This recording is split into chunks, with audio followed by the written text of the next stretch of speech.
Hello, friends. How was the trading today? I hope you booked some good profit. The CL Tech must have booked profit and exit at this time. This is the right time to book the profit. പിന്നെ എനിക്ക് ഇന്ന് കുറച്ച് നല്ല സ്റ്റോക്സിനെ കുറിച്ചും കൂടി സംസാരിക്കാനുണ്ട്. അതിന് മുന്നിൽ എനിക്ക് പറയാനുള്ളത് ഇന്ന് മാർക്കറ്റ് എങ്ങനെയാണ് ഉണ്ടായിരുന്നത്. മാർക്കറ്റ് ഇന്ന് ഇസോ ഒരു 145 സെൻസെക്സ് മൂവ് ചെയ്തിട്ടുണ്ടായിരുന്നു. വലിയൊരു മൂവ്മെന്റ് ഒന്നും മാർക്കറ്റ് കണ്ടില്ല. പക്ഷേ സ്റ്റേറ്റ് ബാങ്ക് ഓഫ് ഇന്ത്യ ആയിരുന്നു ഇന്നത്തെ സൂപ്പർ സ്റ്റാർ. പിന്നെ വേഴ്സ്റ്റ് പെർഫോമർ നോക്കുക വെച്ചാൽ ഏഷ്യൻ പെയിന്റ് ആയിരുന്നു. പക്ഷേ ഏഷ്യൻ പെയിന്റ് വലിയ പ്രൈസ് കുറഞ്ഞിട്ടൊന്നുമില്ല. അതൊരു 2700 താഴത്ത് 2600 ആ ലെവലിലൊക്കെ വരുമ്പോൾ മാത്രമേ അതിന് കൺസേൺ ആവശ്യമുള്ളൂ. Asian paint again is I always like to buy Asian paint whenever it goes down. It's a very strong company. Asian പെയിന്റിനെ കുറിച്ച് HDFC ബാങ്ക് ഇന്ന് ചെയ്തിട്ടുണ്ടായിരുന്നില്ല. Reliance also not perform well. Doctor Reddy ഇന്ന് all time ഹൈയിലേക്ക് പോയി. പക്ഷെ last മിനിറ്റിൽ അതിന് selling ഉണ്ടായിരുന്നു. വേറെ ഒരു സ്റ്റോക്ക് എനിക്ക് നിങ്ങളോട് പറയാനുള്ളതെന്ന് വെച്ചാൽ HBL പവർ എന്ന് പറഞ്ഞ സ്റ്റോക്ക്. ഈ സ്റ്റോക്ക് ഞാൻ എന്തുകൊണ്ട് പറയാനുള്ള കാണിച്ചാൽ ഈ സ്റ്റോക്ക് കഴിഞ്ഞ ഞാൻ പറയുന്നത് 23 മാർച്ച് 2023 ഈ സ്റ്റോക്കിന്റെ വാല്യൂ 103 റുപ്യായിരുന്നു. ഇന്ന് അത് ചെയ്യുന്നത് 646 റുപ്യാണ്. So just imagine just 1 year what return the stock has. എന്താണ് ഈ HBL പവർ എന്ന് പറഞ്ഞ കമ്പനി, എന്താണ് അത് ചെയ്യുന്നത്, അതിന്റെ കമ്പനി സ്ട്രെങ്ത് എങ്ങനെയാന്നൊക്കെ നമുക്കൊന്ന് പരിശോധിക്കണ്ടേ. അപ്പൊ ഇത് 1983 തുടങ്ങിയൊരു കമ്പനിയാണ്. This is based in Andhra Pradesh. അപ്പൊ ഇത് റെയിൽവേക്ക് വേണ്ടിയിട്ട് അതിന് കുറെ ഇലക്ട്രോണിക്സ് എക്യുപ്മെന്റ്സ് ഇപ്പം അവർക്ക് സപ്ലൈ ചെയ്യുന്ന ഒരു കമ്പനിയാണ്. അത് നമ്മുടെ ഈ റെയിൽവേയിൽ ഇപ്പൊ പുതുതായിട്ട് വന്ന ഈ ട്രെയിൻ കൊല്യൂഷൻ അവോയ്ഡൻസ് സിസ്റ്റംസ് ഉണ്ടല്ലോ, അതിന് എന്താണ് നമ്മളിപ്പോൾ പറയുന്ന ഈ കവച് എന്ന് പറയുന്നൊരു സിസ്റ്റം ട്രെയിനിൽ ഇൻട്രൊഡ്യൂസ് ചെയ്തുകൊണ്ടിരിക്കുകയാണ്. അപ്പോൾ അത് ഇന്ത്യൻ റെയിൽവേ ഒരു ഓട്ടോമാറ്റിക് ട്രെയിൻ പ്രൊട്ടക്ഷൻ സിസ്റ്റമാണ് ഈ കവച് എന്ന് പറഞ്ഞത്. അത് ഒരുവിധെല്ലാ സദേൺ റെയിൽവേയിൽ ഇപ്പോൾ അത് ഇംപ്ലിമെന്റ് ചെയ്തുകൊണ്ടിരിക്കുന്നതാണ്. അത് ഒഫീഷ്യലി ടൈറ്റിൽ ചെയ്തിരിക്കുന്ന the train collision advance systems ആണ്. അപ്പോൾ ഇതെങ്ങനെയാണ് വർക്ക് ചെയ്യാന്ന് നിങ്ങൾക്ക് എല്ലാവർക്കും അറിയാമായിരിക്കും. ഒരു ലോക്കോമോട്ടീവിനോ അത് gone through the stop signal, അത് കഴിഞ്ഞ് കഴിഞ്ഞാൽ സ്റ്റോപ്പ് കഴിഞ്ഞിട്ട് പോയി ട്രെയിനിനെ കൊളാഡ് ചെയ്യുമ്പോൾ ഇറ്റ് അവോയ്ഡ് ദ കൊല്യൂഷൻ. അപ്പോൾ ഈ കവച് എന്താ ചെയ്യാന്ന് വെച്ചാൽ ഈ automatically alerts the driver for A dangerous situation. അതിൽ എനിക്ക് മനസ്സിലാക്കാൻ പറ്റിയ അവർ ഈ ട്രെയിനിന്റെ ട്രാക്കിലൊക്കെ റെയിൽവേ RFID ഇല്ല, റേഡിയോ ഫ്രീക്വൻസി ഐഡന്റിഫൈങ് ടാഗ്സ് വെച്ചിട്ട് അത് പെട്ടെന്ന് ആ സിഗ്നൽ സിസ്റ്റത്തിന് അലേർട്ട് ചെയ്യാൻ പറ്റുന്നു. പിന്നെ ഈ അതിന്റെ വേറൊരു ഗുണം എന്ന് വെച്ചാൽ ലോക്കോമോട്ടീവ്സ് ബ്രേക്സിന് ഓട്ടോമാറ്റിക്കലി അപ്ലൈ ചെയ്യാൻ പറ്റും.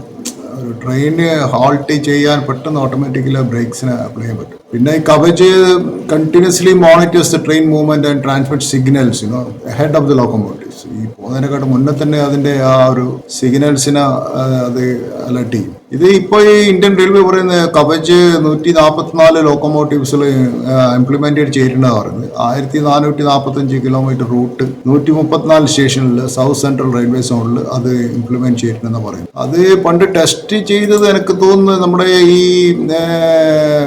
സെക്കൻഡറാബാദ് ഡിവിഷനിൽ 2022 എനിക്ക് ഓർമ്മയുണ്ട്. ഇതൊരു ടെസ്റ്റിംഗ് ചെയ്ത് ഇന്ത്യൻ റെയിൽവേ ഹോണറബിൾ മിനിസ്റ്റർ നമ്മുടെ അശ്വിനി വൈഷ്ണവ് ഒരു ഡയറക്ഷനിൽ ട്രാവൽ ചെയ്തു. പിന്നെ റെയിൽവേന്റെ വിനയ് കുമാർ ത്രിപാഠി എന്ന് പറഞ്ഞൊരു chairman and CEO of Indian railway opposite direction travel ചെയ്തു. അങ്ങനെ ഈ ട്രെയിന് ലോക്കോമോട്ടീവ്സ് അവർ ഈ കവച് ഇൻസ്റ്റാൾ ചെയ്തിട്ട് ഇത് കൊല്യൂഷൻ ഒഴിവാക്കാൻ പറ്റി. അങ്ങനെ അത് ഫസ്റ്റ് ഒരു ട്രയൽ റൺ നടത്തിയെന്ന് പറയുന്നത് അതൊരു നല്ലൊരു കാര്യം തന്നെ. കാരണം ട്രെയിൻ നമ്മുടെ നാട്ടിൽ പാലം ഉണ്ടായിക്കഴിഞ്ഞാൽ പാലം ഉണ്ടാക്കിയ എഞ്ചിനീയർ പാലത്തിന്റെ അടിയിൽ നിന്നതിന് ശേഷം ഒരു വലിയൊരു ലോഡ് ടെസ്റ്റിംഗ് ചെയ്ത് കഴിഞ്ഞാൽ പാലം പൊട്ടി പോകുന്നുള്ളതൊന്നും ആദ്യം തന്നെ ടെസ്റ്റ് ചെയ്യേണ്ട, ആദ്യം മരിക്കുക അടുത്ത എഞ്ചിനീയർ. ഇത് ഞാൻ ഈ ഗ്രീസിലും റോമിലൊക്കെ പണ്ടേ ഉള്ളായിരുന്നു. എന്തുകൊണ്ടാണ് ഈ ഗ്രീക്ക് റോമിലൊക്കെ ബിൽഡിങ്സ്, ആർച്ചസ്, ബ്രിഡ്ജസ് ഇത്രകാലം സർവേ ചെയ്യുക? അവർ അന്നത്തെ ഒരു റിഗറസ് പണി ടെസ്റ്റായിരുന്നു. പാലം ഉണ്ടാക്കിയാൽ പാലത്തിനടിയിൽ നിന്നതിന് ശേഷം മാത്രമേ ആദ്യം ടെസ്റ്റ് ചെയ്യുമ്പോൾ. അപ്പോൾ നമ്മുടെ നാട്ടിലും അതുപോലെ ഉണ്ടെങ്കിൽ ഇപ്പോൾ ഇങ്ങനെയുള്ള പ്രശ്നങ്ങൾ ഉണ്ടായി. ഇത്രയധികം ട്രെയിൻ ആക്സിഡൻറ്റ് ഇന്നാളത്തിൽ ആരോ പറഞ്ഞിട്ട്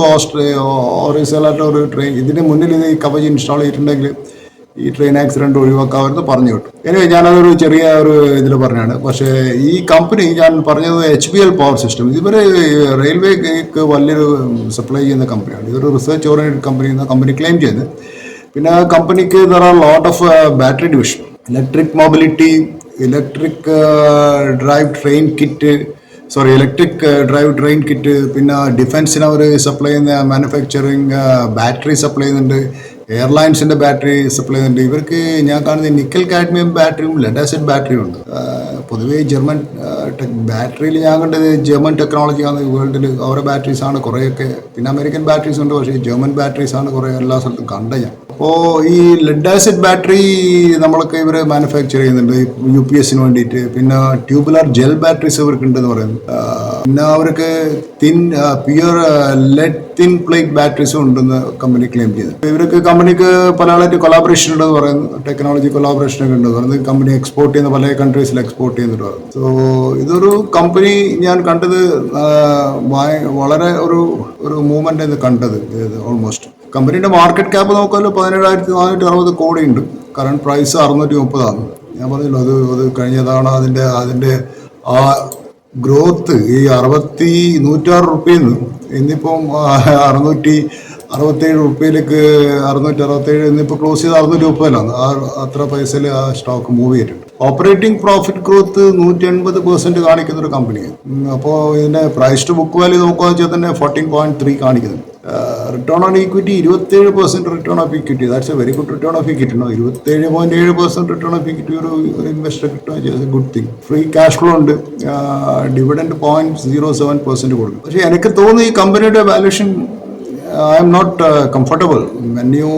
ഇത് നിങ്ങൾ നോക്കുകയും stock almost it has run a lot. നിങ്ങൾക്ക് you can keep in your watch list ഈ ഒരു സ്റ്റോക്കിനാണ്. HBL പവർ സിസ്റ്റംസ് എന്ന് പറഞ്ഞൊരു കമ്പനിയാണ്. പിന്നെ എനിക്ക് ഞാൻ കണ്ട ഒരു സ്റ്റോക്ക് എന്ന് വെച്ചാൽ, ഞാൻ ഇന്നലെ പറഞ്ഞൊരു സ്റ്റോക്ക് ഓഷ്യാനിക് ഫുഡ്, നിങ്ങൾ നോക്കിയിട്ടുണ്ടാവില്ലേ? ഇന്ന് അത് വളരെ നന്നായി ചെയ്തിട്ടുണ്ട്. പക്ഷെ അതിനെന്താ പറയുക, സെല്ലേഴ്സ് ആരും കാണുന്നില്ല, ഓൺലി ബയേഴ്സാണ് കണ്ടത് ഞാൻ. അതൊരു വലിയൊരു. പിന്നെ ഒരു സ്റ്റോക്ക് ഞാൻ ഇന്ന് കണ്ടത് വസ്വാനി എഞ്ചിനീയറിംഗ്. വസ്വാനി എഞ്ചിനീയറിംഗ് ചെയ്യുന്ന 49 റുപ്പീസ്, ഓൾമോസ്റ്റ് 62 വരെ ട്രേഡ് ചെയ്തിരുന്നു വസ്വാനി എഞ്ചിനീയറിംഗ്. അത് നിങ്ങൾക്കൊരു വാച്ച് ലിസ്റ്റിൽ വെക്കാൻ പറ്റുന്ന സ്റ്റോക്ക്. ഇതൊക്കെ ഒന്ന് കുറഞ്ഞു കഴിഞ്ഞാൽ വാണിക്കാം. പക്ഷേ Vaswani engineering I think valuation wise is also comfortable. It's 45-50 rupees stock ആ റേഞ്ചിൽ കിട്ടിയിട്ടുണ്ടെങ്കിൽ ഇറ്റ്സ് എ ഗുഡ്. ആക്ച്വലി അത് കിട്ടുന്നുണ്ടെങ്കിൽ നിങ്ങൾക്കൊരു 30-31 റേഞ്ചിൽ it's a good price to buy Vaswani engineering. പിന്നെ ഞാൻ കണ്ടത് വേറൊരു സ്റ്റോക്ക് എന്ന് വെച്ചാൽ നമ്മുടെ ഈ പതഞ്ജലി ഫുഡ്സ്. അത് 1560 റുപ്യ ഉണ്ട്. പക്ഷേ എന്താ പറയുക, പക്ഷെ അത് ആ പ്രൈസ് സ്റ്റോക്കും ഞാൻ കുറച്ച് പ്രൈസ് വൈസ് നോക്കുക വെച്ചാൽ എൻ്റെ വാല്യൂഷൻ കംഫർട്ടബിലിറ്റി എനിക്കില്ല. ഇഫ് ഇറ്റ് കംസ് ബിലോ ഒരു 1300 ആ റേഞ്ചിൽ, 1350 അല്ലെങ്കിൽ 1400 ആ റേഞ്ചിൽ ആ സ്റ്റോക്ക് നല്ലൊരു ബൈ ആയിരിക്കും എനിക്ക് തോന്നുന്നത്. കാരണം ഈ പതഞ്ജലിൻ്റെ ഒരു ഗുണം എന്ന് വെച്ചാൽ പ്രൊമോട്ടർ തന്നെ 75%, അയാൾ നമ്മുടെ രാംദേവനെ ഒരു 75% ഹോൾഡ് ചെയ്യുന്ന അവരുടെ കമ്പനി തന്നെയാണ്. പിന്നെ നല്ലൊരു സെയിൽസ് ഗ്രോത്ത് കാണിക്കുന്നുണ്ട്. അതിന്റെ ഇബിറ്റ് നോക്കാൻ വെച്ചാൽ 1250 കോടി കാണിക്കുന്നുണ്ട്. ബുക്ക് വാല്യൂ 282 റുപ്യ, stock current price 1560. Price to book value 5.53, അത് കുറച്ച് കൂടുതലാണ്. പക്ഷേ അഗെയിൻ അതിന്റെ ക്വിക്ക് റേഷ്യോ 1.32 കാണിക്കുന്നുണ്ട് ഈ കമ്പനി. അത് കുറച്ചുള്ള ഒരു 100 റുപ്യ താഴെ, ഒരു സംവെയർ ബിലോ 1400 റുപ്യൻ്റെ റേഞ്ചിൽ കിട്ടിയാൽ അതൊരു you can hold the stock എന്ന് എനിക്ക് തോന്നുന്നു. പിന്നെ ഞാൻ കണ്ട ഒരു സ്റ്റോക്ക് ഇന്ന് കണ്ടത്, ഏറ്റവും നന്നായി ചെയ്ത സ്റ്റോക്കിൽ വേറൊരു സ്റ്റോക്ക് കണ്ടത് ഈ BSE തന്നെ കണ്ടത്. BSE ചെയ്തൊരു സ്റ്റോക്കാണ് ഞാൻ കണ്ടത്.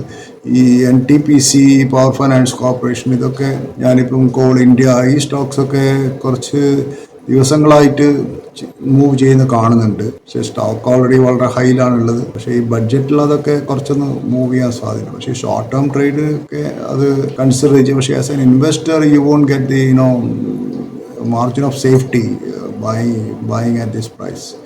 അതാണ് എനിക്ക് തോന്നുന്നത്. നാളത്തെ മാർക്കറ്റ് എങ്ങനെയായിരിക്കും എന്നുള്ളത് എനിക്ക് പറയാൻ പറ്റില്ല ഇപ്പോൾ. പക്ഷേ let us open the market. ഇന്നത്തെ മാർക്കറ്റിനെ കുറിച്ച് പറഞ്ഞത്. This is what I feel about talking about today's market. So thank you very much for being my channel.